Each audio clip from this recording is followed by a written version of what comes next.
মধ্যপ্রাচ্যের আকাশে আবারও যুদ্ধের কালো মেঘ ঘনিয়ে উঠেছে। ইরান ও ইসরায়েলের পাল্টাপাল্টি হামলায় উত্তপ্ত হয়ে উঠছে পুরো অঞ্চল, আর সেই উত্তেজনার রেশ ছড়িয়ে পড়ছে আন্তর্জাতিক রাজনীতির মঞ্চেও। চলতি মাসের শুরুতেই ইসরায়েল ইরানের বিভিন্ন সামরিক ও কৌশলগত স্থাপনায় একাধিক আক্রমণ চালায় বলে আন্তর্জাতিক গণমাধ্যমে খবর প্রকাশিত হয়। সেই হামলার জবাবে তেহরানও দ্রুত প্রতিক্রিয়া দেখায়। পাল্টা ক্ষেপণাস্ত্র হামলায় ইসরায়েলের গুরুত্বপূর্ণ কিছু এলাকায় ব্যাপক ক্ষয়ক্ষতির খবর সামনে আসে, যার মধ্যে তেল আবিবের কিছু অংশে অবকাঠামোগত ধ্বংসের চিত্র বিশ্বজুড়ে আলোড়ন তোলে।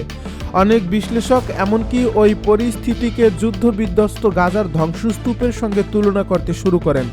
এর ফলে মধ্যপ্রাচ্যে রাজনৈতিক উত্তেজনা এক নতুন উচ্চতায় পৌঁছায় যায় এবং বিশ্ব শক্তিগুলো পরিস্থিতির দিকে গভীর নজর রাখতে শুরু করে। এই উত্তপ্ত পরিস্থিতির মধ্যেই আন্তর্জাতিক সামরিক মহলে আলোচনার কেন্দ্রে উঠে এসেছে ইরানের নতুন প্রজন্মের এক ভয়ঙ্কর অস্ত্র, ফাত্তা-2 হাইপারসনিক ক্ষেপণাস্ত্র। ইরান বহুদিন ধরেই তাদের ক্ষেপণাস্ত্র প্রযুক্তির উন্নয়নে কাজ করছে, কিন্তু ফাত্তা-2 নিয়ে যে ধরনের আলোচনা ও উদ্বেগ দেখাচ্ছে তা সাম্প্রতিক সময়ে বিরল। বিভিন্ন সামরিক বিশ্লেষক ও প্রতিরক্ষা বিশেষজ্ঞরা বলছেন, এই ক্ষেপণাস্ত্র কেবল গতির দিক থেকেই নয়, প্রযুক্তিগত বৈশিষ্ট্যের কারণেও বর্তমান বিশ্বের অন্যতম জটিল প্রতিরোধযোগ্য অস্ত্রে পরিণত হয়েছে। এর ফলে ইসরায়েলের নিরাপত্তা বিশ্লেষকেরা বিষয়টিকে অত্যন্ত গুরুত্ব দিয়ে পর্যবেক্ষণ করছেন। সাম্প্রতিক সময়ে আন্তর্জাতিক প্রতিরক্ষা বিশ্লেষণ ভিত্তিক সাময়িকী মিলিটারি ওয়াচ ম্যাগাজিনে প্রকাশিত এক প্রতিবেদনে বলা হয়েছে, ইরানের তৈরি ফাত্তা-2 হাইপারসনিক ক্ষেপণাস্ত্রকে আটকানো বর্তমান বিশ্বের প্রচলিত আকাশ প্রতিরক্ষা ব্যবস্থার জন্য অত্যন্ত কঠিন।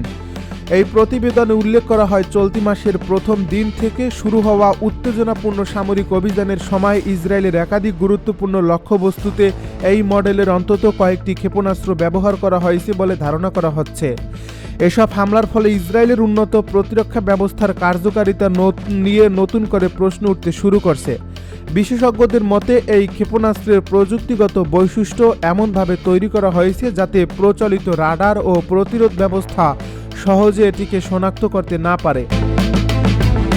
ফাত্তাহ-2 ক্ষেপণাস্ত্রের সবচেয়ে বড় শক্তি হচ্ছে এর হাইপারসনিক গ্লাইড ভেহিকল প্রযুক্তি।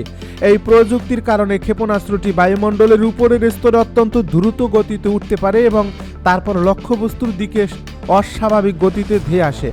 শুধু গতি নয়, প্রয়োজন হলে এটি মুহূর্তের মধ্যেই তার গতিপথ পরিবর্তন করতে সক্ষম।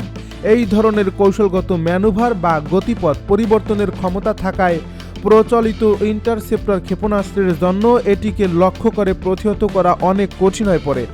সামরিক বিশ্লেষকদের ভাষায়, যখন একটি ক্ষেপণাস্ত্র একই সঙ্গে দ্রুত গতি সম্পন্ন ও গতিপথ পরিবর্তনে সক্ষম হয়, তখন সেটি প্রতিরক্ষা ব্যবস্থার জন্য সবচেয়ে বড় চ্যালেঞ্জ হয়ে দাঁড়ায়।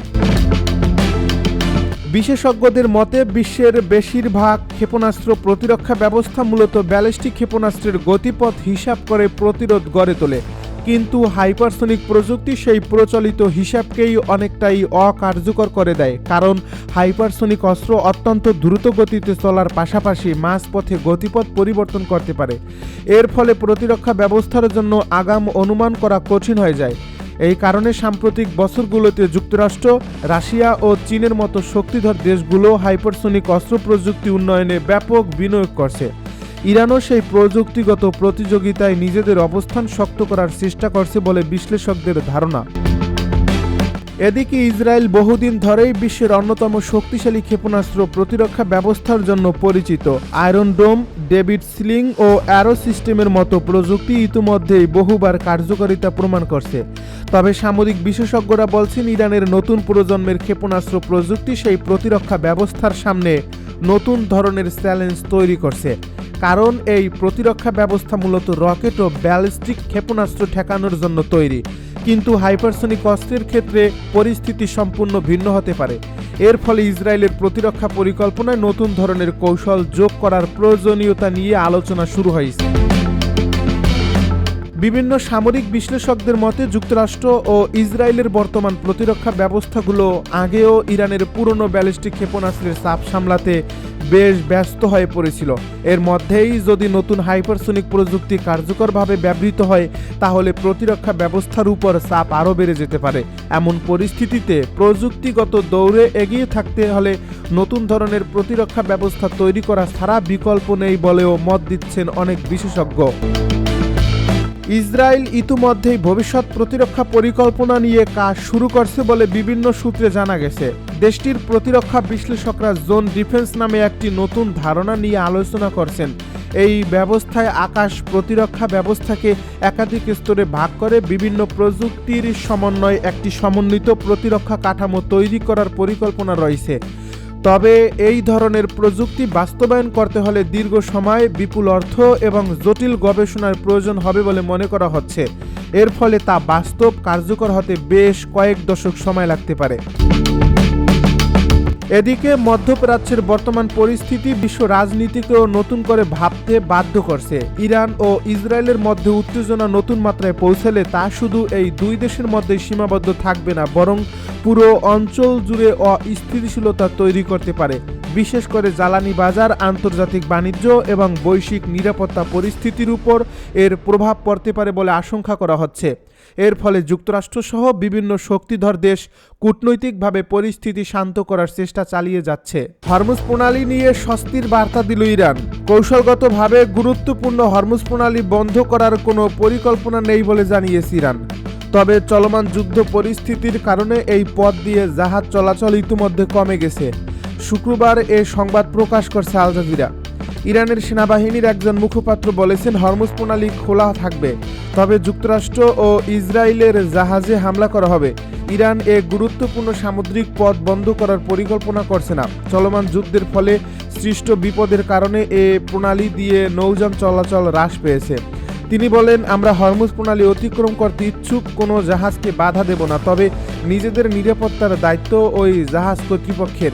ইরানের সেনাবাহিনীর এ মুখপাত্র আরও বলেন, যদি জায়নবাদী ইসরায়েল ও আমেরিকার যে কোনো জাহাজ হরমুজ প্রণালী অতিক্রম করার চেষ্টা করে তবে আমরা ওই জাহাজে আক্রমণ করব।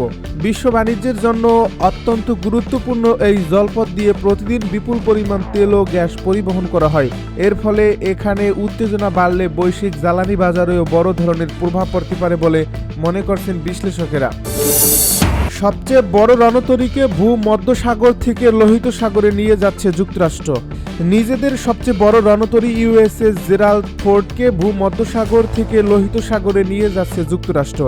শনিবার এ তথ্য জানিয়েছে কাতার ভিত্তিক সংবাদ মাধ্যম আল জাজিরা। সূত্র জানিয়েছে, বিশ্বের সবচেয়ে বড় এ মার্কিন রণতরী কয়েকদিন ধরে ভূমধ্যসাগরে অবস্থান করছিল। এখন এটি লোহিত সাগরে নিয়ে যাওয়া হচ্ছে। সর্বশেষ তথ্য অনুযায়ী এটি মিশরের সুয়েজ খাল পার হচ্ছে। গত জানুয়ারিতে ভেনেজুয়েলার প্রেসিডেন্ট নিকোলাস মাদুরোকে অপহরণ করতে ইউএসএস জেরাল্ড ফোর্ডকে ব্যবহার করেছিল যুক্তরাষ্ট্র। এরপর ইরানে হামলার জন্য এটিকে ভূমধ্যসাগরে আনা হয়। ওই সময় এটি ইসরায়েলের হাইফা বন্দরে নোঙর করেছিল। তৃতীয় দফায় মিসাইল ছুড়ল ইরান, ইসরায়েল জুড়ে বাজল সাইরেন। দখলদার ইসরায়েলকে লক্ষ্য করে তৃতীয় দফায় মিসাইল ছুড়ছে ইরান। বাংলাদেশ সময় শনিবার 2টার দিকে ইসরায়েলি সংবাদ মাধ্যম জানায়, ইরান থেকে নতুন মিসাইল ছোড়া হয়েছে। তারা জানিয়েছে, স্থানীয় সময় শুক্রবার সন্ধ্যা থেকে এখন পর্যন্ত 3বার মিসাইল হামলা চালিয়েছে ইরান। নতুন মিসাইলের প্রভাবে ইসরায়েলের মধ্যাঞ্চল ও দখলকৃত পশ্চিম তীরে সতর্কতামূলক সাইরেন বাজছে।